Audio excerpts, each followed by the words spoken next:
Assalamualaikum warahmatullahi wabarakatuh. Hari ini kita sore ini berada di tengah-tengah kota Medan. Nah, hari ini kita berkunjung di PMTO Cafe. PMTO Cafe sejarahnya sudah berdiri sejak tahun 1988. Generasinya ini sekarang generasi kedua yang dipimpin oleh orang baru dengan energi baru. Di tahun 2000-an beliaulah yang mengelola cafe ini. Untuk itu nanti kita akan berbincang-bincang bagaimana sejarahnya dan bagaimana perkembangan cafe PMTO ini berada. Untuk itu ikuti saya terus sampai sejauh mana cafe PMTO ini.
Kita ketemu langsung sama ownernya yang punya cafe ini. Nah, untuk itu kita akan bertanya dengan beliau bagaimana cafe ini dikelola, suka dukanya, dan bagaimana memotivasi anak-anak muda yang ingin membuat cafe. Dan untuk itu kita ketemu langsung dengan Bang Dayat. Assalamualaikum Bang. Waalaikumsalam. Apa kabar? Alhamdulillah. Sehat, alhamdulillah. Mudah-mudahan kafenya makin kuat ini kan makin hari. Jadi kita begini Bang, dari channel ini ingin tahu ya kan sejarah berdirinya kafe ini awalnya. Mohon diinformasikan kan biar motivasi bagi orang-orang yang datang dan generasi muda yang ingin membuka kafe. Sebenarnya berdiri dari sekitar tahun 1988. Saya juga masih sekolah waktu itu. Jadi ini dulunya masih dikelola oleh Pak Cik saya lah, paman. Saya juga masih sekolah sekolah. Ini juga masih berbentuk papan. Ini juga dulunya kan full bus juga lah, bus transportasi Pemtok juga masuknya ke sini gitu. Saya mulai mengambil alih lah ya, mengelola ini sekitar tahun 2010. Jadi Bang, di kafe kita ini, kan ini di tengah kota nih Bang, di sudutnya pas kali ini Bang. Orang-orang datang ke sini dari berbagai ragam, dari anggota DPRD, bahkan orang-orang pemerintahan pun sering lah di sini yang saya perhatikan. Menu spesialisnya apa Bang? Atau minuman kopinya spesial racikan? Ini kan lezat ini Bang di lidah untuk para penikmat kopi. Ada nggak itu yang spesialisnya apa sebenarnya di sini gitu? Sebenarnya di sini yang paling digemari itu kopi saring. Kopi saring, ya itulah sebenarnya kalau masalah selera itu tergantung apa ya. Mungkin kita bilang kopi kita paling enak ya, nggak bisa juga gitu. Itu tergantung selera dari si pelanggan. Tapi di sini yang best sellernya kopi saring, yang paling banyak digemari sama pelanggan. Kalau untuk standar harga Bang, menurut Abang, ataukah ini level rendah, tengah, atau medium, atau mahal? Kalau untuk penikmat kopi di sini, Kalau menurut saya segmenternya sebenarnya menengah ke bawah ya, maksudnya harganya juga murah. Gitu kan. Itu yang berusaha saya pertahankan terus ya, mudah-mudahan itu bisa kepuasan pelanggan lah dengan mendapatkan cita rasa yang baik dengan harga yang sesuai gitu. bukan berarti kopi kita murah dengan murahan ya kan Bang? Iya. Nah, murah tapi rasa hotel bintang 5 ini Bang ya kan? Ini kan Mudah-mudahan. begitu Bang, ini kan begitu. Jadi para penikmat kopi yang duduk di sini, kenyamanannya itu yang pertama kan. Jadi strategi apa pemasaran yang Abang buat ini? Itu tadi dengan saya berusaha terus mempertahankan cita rasa yang kita punya, tapi memang nggak bisa dipungkiri ya, seperti kopi saring ini kan kita ngambilnya dari Aceh. Roasting di sana kita sudah ada langganan yang udah belasan tahun lah. Saya menjalin kerjasama itu. Kadang-kadang mungkin ada rasa yang berubah. Mungkin dari pihak sananya ada selip produksi, atau mungkin dari pemilihan biji kopinya terlalu muda misalnya sebelum dia roasting gitu kan. Ya, dan kadang-kadang juga nggak bisa dipungkiri karyawan, joki atau barista lah sebutannya kan, gonta-ganti. Jadi terkadang masuk yang baru walaupun dia sudah punya pengalaman, mungkin dengan budaya yang berbeda di tempat lain atau tata cara itu yang kadang-kadang berubah cita rasa. Tapi saya terus berusaha mengingatkan mereka, sajikanlah cita rasa terbaik yang bisa kita punya. Kata yang bagi yang baru, latihanlah terus. Saya memberi waktu untuk itu. Yang penting jangan kecewakan pelanggan. Itulah yang moto yang selalu saya tanamkan sama mereka. Selain kopi racikan, pasti kan ada yang spesialis seperti menu-menu makanan di sini. Sekarang udah timbul baru lagi kan Bang? Iya. Ada kerang rebus, ada bermacam-macam lagi, ada sate. Bagaimana menurut Abang pelanggan-pelanggan di sini? Apakah pelanggan-pelanggan di sini sudah menurut Abang merasa puas atau kurang puas? Bagaimana kita mengetahui itu? Apa pernah Abang bertanya dengan seseorang di sini? Pasti, saya selalu survei. Ini kan konsep saya itu saya memegang minuman. Jadi makanan ini tenan semua yang sewa lapak lah sama saya kan. Itu juga nggak dipungkiri bergonta-ganti. Tapi sebenarnya pionir terdepan dari ini kan warung kopi Aceh ya Bang ya. Pionir terdepan itu ya yang pasti harus ada itu mie Aceh dan martabak telur lah kita bilang. Ya alhamdulillah sudah ada sate, ada kerang rebus. Di pagi hari ada sarapan pagi gitu kan. Saya juga survei sama pelanggan kira-kira apa kurangnya, apa itunya.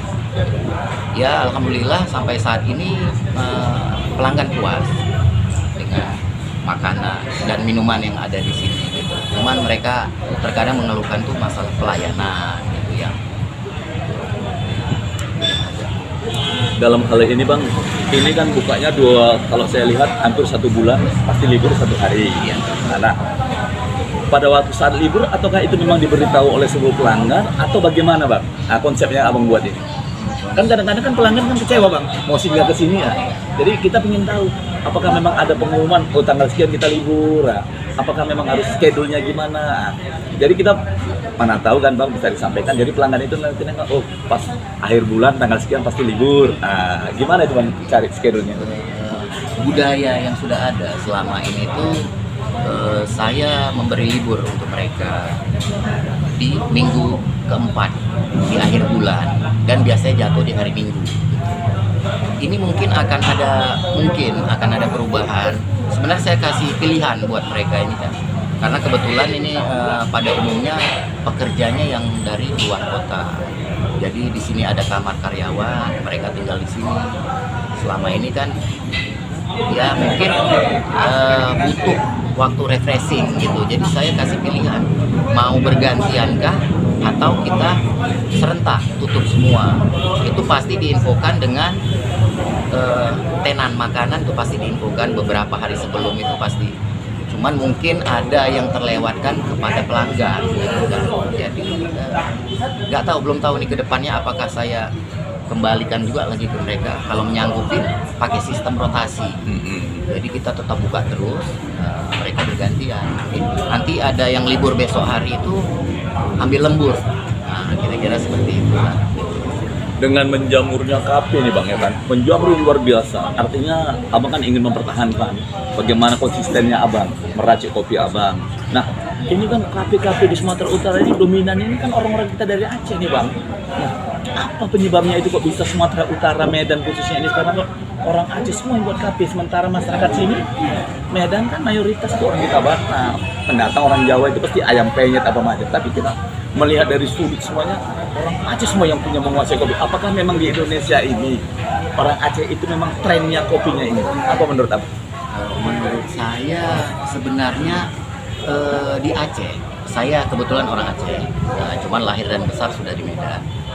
Kalau saya lihat memang udah jadi budaya dari dulu-dulunya. Jadi ya maaf tanda kutip itu, berbagai kalangan itu dari pagi sudah nongkrong di warung kopi. Kalau Abang tanya kenapa orang Aceh, kenapa enggak dari suku-suku lainnya gitu kan, mungkin hanya kebetulan. Kenapa di Medan? Ya mungkin ini pintu masuk nih. Dari Aceh itu ya pintu masuk, mereka pengen mengembangkan bisnis mungkin ya. Bukan kita bilang juga di Aceh itu nggak maju.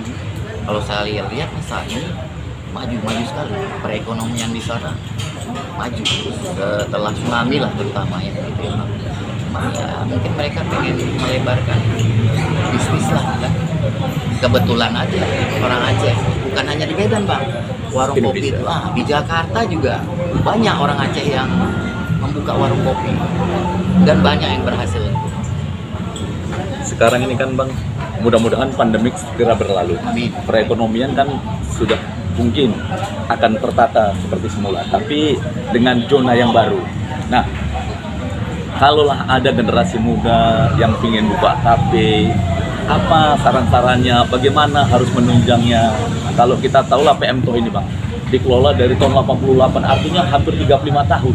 Nah, dulu itu pasti kan jungkir jempalik tak gimana. Nah, sekarang kalau kita melihat PM Toh ini kan sudah tinggal rupiah saja. Nah, kalau kita memandangnya, nah kalau menurut Abang saran untuk regenerasi yang ingin membuat kafe bisa buat bertahan dan bagaimana membuat nyaman orang, untuk Abang coba bagaimana?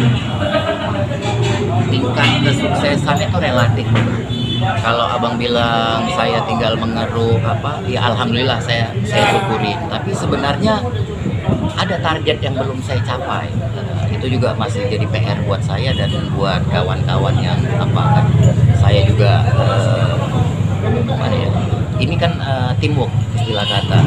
Nggak bisa dikerjakan oleh satu orang. Ini butuh semua aspeknya, ada motivasi untuk maju, bisa bekerja sama dengan baik, mudah-mudahan jalan lah. Kalau untuk motivasi buat regenerasi baru ya, misalnya ada berminatan untuk buka warung kopi gitu ya. Yang paling dijaga pelayanan dan cita rasa. Itu kunci utama. Dan mungkin prasarana lainnya lah, Bang. Apa gitu kan yang penunjang penunjang warung kopi itu gitu ya. Kalau saya bilang ini ada juga kendala di sini, mungkin dari sisi parkir. Saya juga pengen menambah kapasitas meja ya. Terkadang kan mungkin ada yang mengeluhkan gitu pelanggan, oh bang saya mau singgah bang, tapi parkirnya sudah penuh katanya. Dan karena ini di simpang jalan, ya nggak mungkin kita di bahu jalan itu berhenti gitu. Itu kendala gitu. Itu PR juga buat saya ke depannya, mudah-mudahan itu bisa teratasi. Hari ini kita sudah melihat dan memotivasi anak muda yang ini. Tapi kita ingin tahu juga ini, sebetulnya siapa sih Bang Dayat ini? Nah, apakah sudah berkeluarga, sudah punya anak, dan siapa sebenarnya beliau? Dan kita ingin tahu latar belakang beliau ini. Jadi kita ingin tahu sedikit ini Pak. Asal muasal Abang sampai ke Medan, jadi akhirnya bisa buat kafe, dan sekarang setiap harikah Abang kesini ataukah bagaimana? Asal saya dari Aceh, cuman saya lahir dan besar di Medan. Orang tua saya dari zaman sekolah dulu udah merantau, almarhum bapak saya gitu kan. Kalau dasar kami sih sebenarnya bukan saya ya, saya gak berbicara saya, kami lah ya, keluarga itu. Kami sebenarnya bisnis transportasi pada awalnya. Ya sampai sekarang sih masih berjalan, pengangkutan Aceh dan Jawa lah gitu kan. Ya, saya lahir di sini, besar di sini. Udah berkeluarga bang, anak sudah 2. Abang dulu kan pernah muda nih. Nah, kira-kira pernah bandel nggak? Pernah bandel, pernah apa? Sekedar anak muda saja. Jadi artinya memotivasi anak muda yang kita dulu bandel aja, kita sekarang sudah bisa begini mandiri. Jadi untuk orang-orang yang pernah bandel, jangan putus asa menurut saya. Nah, itulah motivasinya Bang. Jujur saya bandel, akal lah ya istilah kata anak muda zaman sekarang.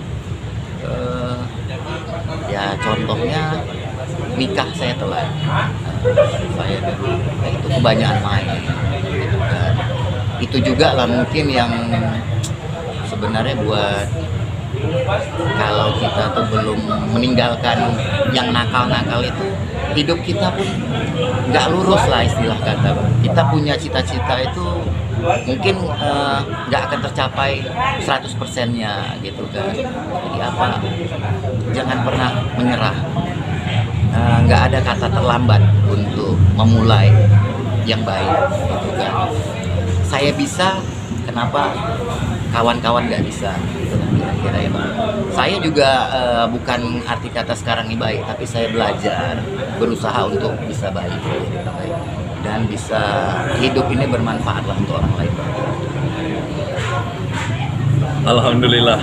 Bagaimana ya kan suka dukanya Bang Dayatnya mendirikan sesuatu, walaupun itu continue estafetnya dengan beliau. Tapi kalau estafet ini tanpa dibenarin, tanpa ikhlas, tanpa meninggalkan hal-hal yang dulu, artinya menjadi yang lebih baik, tidak akan mungkin berkembang seperti ini. Ada sesuatu yang diberikan orang tua atau saudara untuk mengembangkan saja tidak bisa, tapi di tangan Bang Dayatnya insya Allah. Karena apa? Dari hal-hal yang tidak benar akan ditinggalkannya. Cobalah kita menjadi move on yang benar dan menjadi baik. Ya intinya motivasi-motivasi itu yang diberikan oleh beliau. Kita terima kasih banyak di channel ini. Mudah-mudahan masyarakat tahu bagaimana mengelola kafe, bagaimana senangnya kita, dukanya kita. Tapi jangan pernah putus asa seperti kata beliau tadi. Untuk generasi muda, ayo membangun kehidupan. Mari kita hidup, bangkit di era ini setelah COVID ini, jangan ketinggalan, jangan hanya duduk saja diam. Lihat Bang Dayat sekarang. Mudah-mudahan Bang Dayat sekeluarga diberikan kesehatan dan kita kafe ini makin berkembang untuk masyarakat. Silakan berkunjung kemari, silakan nikmati kopinya di sini dan insya Allah Anda akan ketagihan. Karena apa? Di sini adalah tempat yang paling enak dan memuaskan. Saya di sini bukan 1 hari, tapi hampir berbulan-bulan saya duduk di sini. Kenapa? Karena tempat sini berbisnis kita enak di tengah kota, kemanapun kita bisa ditelepon orang langsung kita pergi. Insya Allah Bang Dayat sukses terus Amin. dan keluarga sehat, alhamdulillah, dan KP yang makin maju. Nah, demikian sajalah. Akhirnya saya akhiri dengan wabillahi taufiq wal hidayah. Assalamualaikum warahmatullahi wabarakatuh. Sukses, Bang. Amin. Ada